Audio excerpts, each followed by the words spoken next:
Sir आपका welcome है हमारे चैनल योगेंद्र सिंह योगी पे। नमस्कार जी।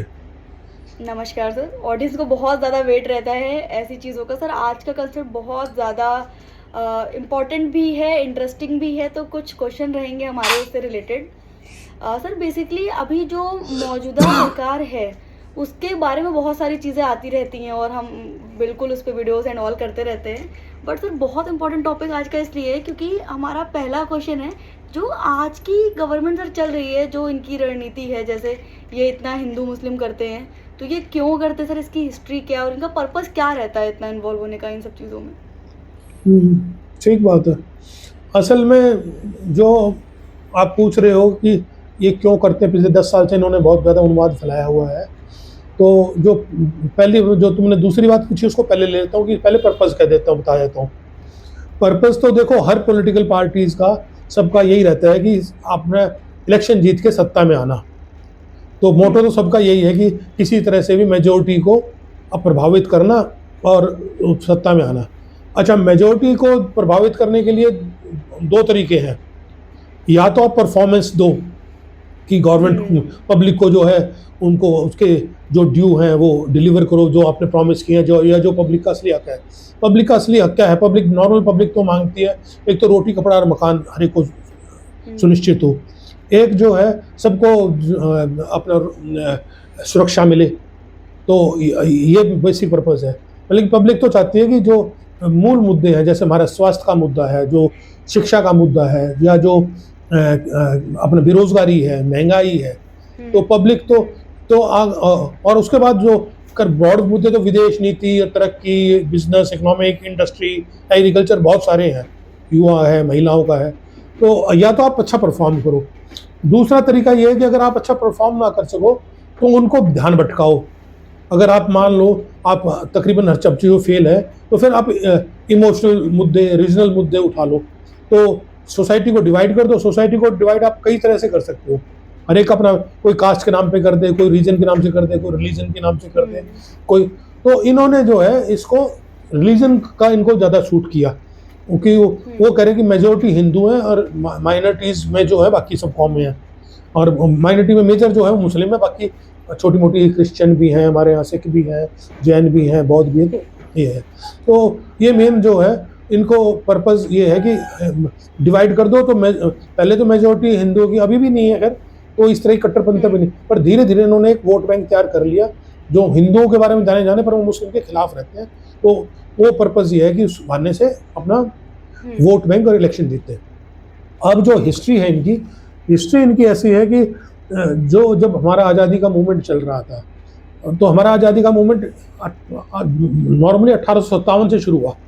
जो बहादुर शाह जफर की उसमें तात्या टोपे, ये अपना रानी लक्ष्मीबाई, फिर सब राजाओं ने मिलके, हिंदू मुस्लिम ने सब ने मिलके जफर को उनका लीडर बना दिया था। वो लड़ाई लड़ी थी, वो हिंदू मुस्लिम मिलकर लड़ी थी। पर धीरे धीरे जैसे आज़ादी का मूवमेंट आता रहा, जो हमें जो अंग्रेजों से पूरी स्वतंत्रता मिलनी थी, वहाँ आते आते जो कांग्रेस की लीडरशिप में वो मूवमेंट बड़ा तैयार हो गया था। तो अंग्रेजों ने शरारत करके कि भाई गांधी जी का जो कांग्रेस का मूवमेंट है, जो मास पब्लिक हो गया, इनमें किसी तरह डिस्टर्बेंस पैदा हो। तो उन्होंने कई फैक्शन, हिंदुओं में कुछ लोगों को भड़काया, कुछ लोगों को मुस्लिम में भड़काया, कई कास्टों में। तो बाकी सब तो मैनेज हो गए, एक तो जिन्ना मैनेज नहीं हो पाए। और दूसरा हिंदू सेक्शन में उन्होंने जो है वो वीर सावरकर जैसे लोग जो हिंदू महासभा के थे, उनको भड़काया कि हिंदुओं को इस तरह से भड़काओ कि अलग देश बने, मुसलमानों का अलग देश बने। तो हिंदू महासभा से उससे प्रेरणा लेके 1925 में इन्होंने आरएसएस की स्थापना की, जो इनका मूल जो पितृ संगठन है, मूल संगठन है, उसकी भावना चलते हैं। वो भावना उसकी जब से लेके आज तक चली आ रही है लगातार।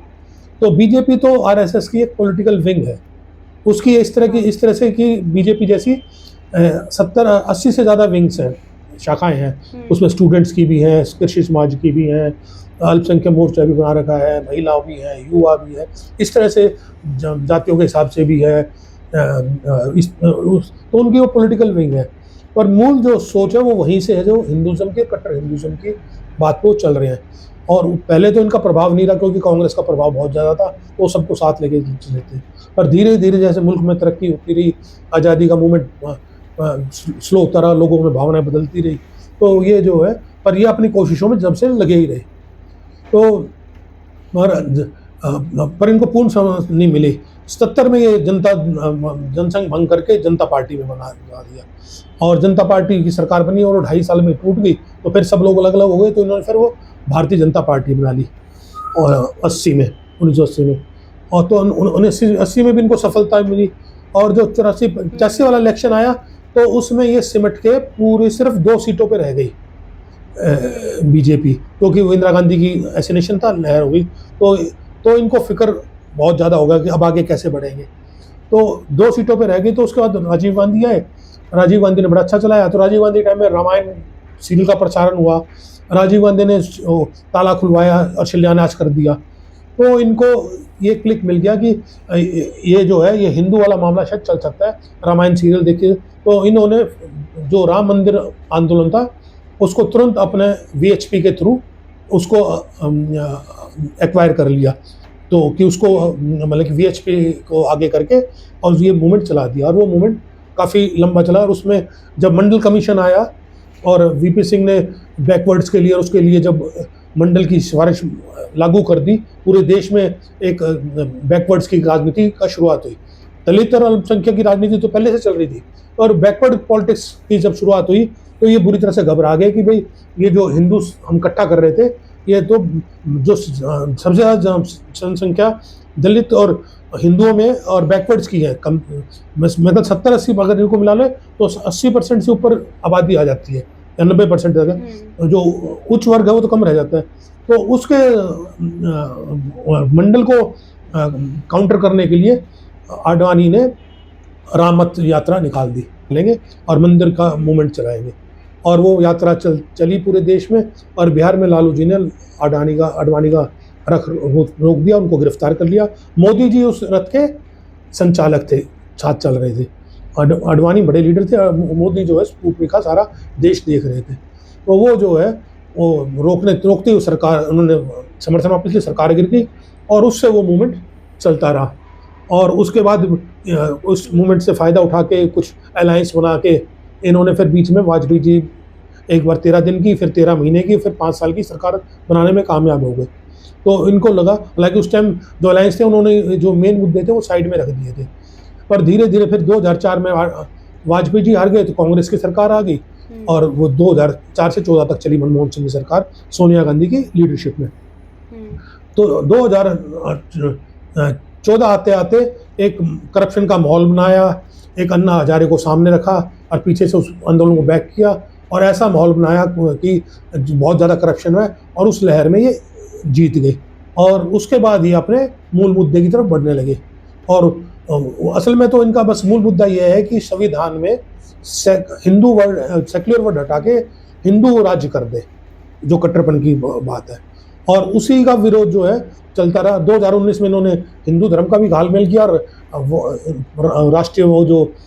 राष्ट्रीयता का मुद्दा उठा के पूरी वगैरह का जो कांड करा के पूरा उसके नाम से, भारतीय सेना के नाम से वोट मांगी, और कुछ हिंदू धर्म करते। और बीच बीच में सारा फिर राम मंदिर का बाद में इन्होंने कोर्ट से फैसला भी करा लिया, राम मंदिर का निर्माण भी होगा। पर उस राम मंदिर के निर्माण के बाद देश में कोई प्रतिक्रिया, इनको लगा था कि राम मंदिर के निर्माण के फैसला आएगा तो मुस्लिम हिंदू झगड़े हो जाएंगे, इनको फायदा हो जाएगा। पर जैसे इन्होंने बाबरी मस्जिद ढाके किया, पर इनको फायदा नहीं हुआ, मुस्लिमों ने उसको एक्सेप्ट कर लिया।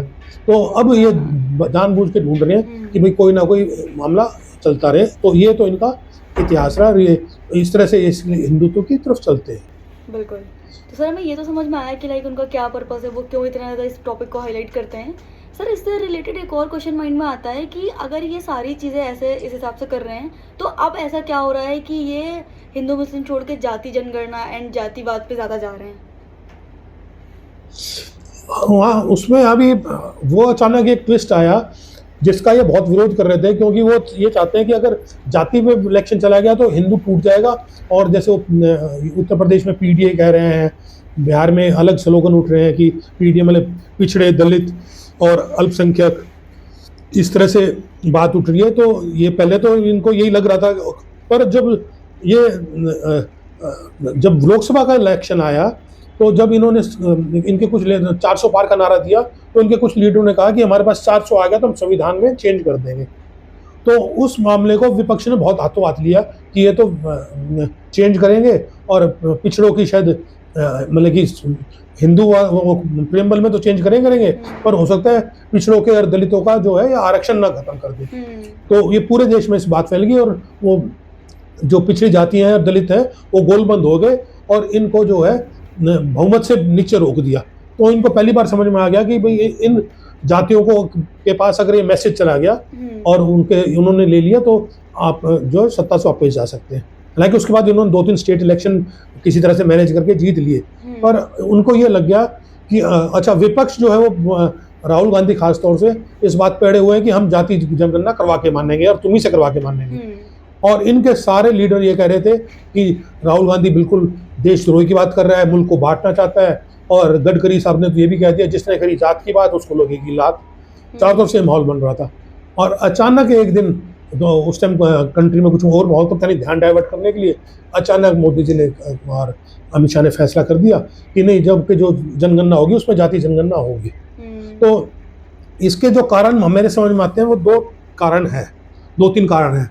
एक तो ये लगा कि भाई ये मामला हिंदू मुस्लिम कितना करेंगे, ये कितना चल पाएगा, एक तरह लिमिट है तो इसको थोड़ा सा विराम दो।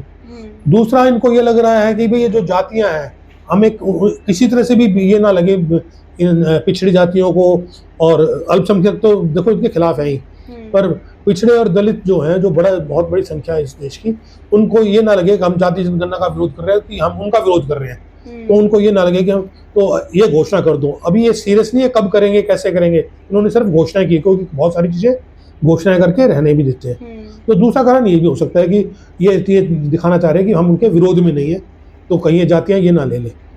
और तीसरा जो मेरा इंस्टीट्यूट कहता है, थ्योरी कहती है कि बीजेपी में अंदर जो है आफ्टर मोदी की लड़ाई बहुत तेजी से चल रही है और उसके जो मुख्य किरदार हैं वो क्या नाम है, अमित शाह है और दूसरे तरफ से योगी आदित्यनाथ है। तो उन दोनों में है। अब जो हिंदूवादी का मामला है तो उसमें योगी, यूपी सबसे बड़ा सूबा है, वहाँ से 80 मेंबर पार्लियामेंट सीटें हैं और पूरे देश में योगी एक जो है हिंदू पोस्टर बॉय है। अगर हिंदू और मुस्लिम की बात चले तो हिंदू लीडर में आज योगी मोदी जी से कम नहीं है, मोदी जी शायद आगे है हिंदू वाले मामले में।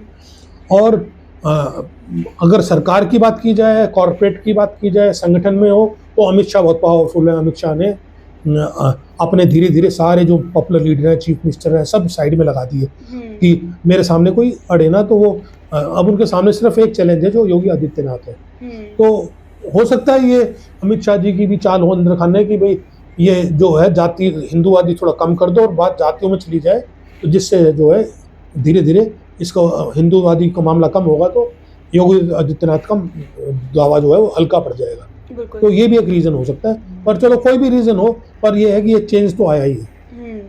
बिल्कुल। सर ये तो हमें क्लियर हुआ कि मतलब क्यों ये स्विच कर रहे हैं दूसरी जगह से जाति जनगणना के लिए, कैसे इन्होंने हाँ भरी। तो एक और चीज़ सर आती है कि ये सारी चीज़ें हो रही हैं, इसका भविष्य में क्या रिजल्ट रहेगा, क्या इम्पैक्ट रहेगा? देखो भविष्य तो देखो हम भविष्यवक्ता ही बता सकते हैं। हम तो एक अपने अनुभव से थोड़ा सा यही कह सकते हैं कि भाई इस देश में इन्होंने पीक कर दिया, अब इसका उतार होना चाहिए हिंदू मुस्लिम का। हमें कम्युनिटी को जैसे अभी पीछे पहलगाम हमला हुआ तो आतंकवादियों ने धर्म पूछ के लोगों को मारा, 26 लोगों मारे।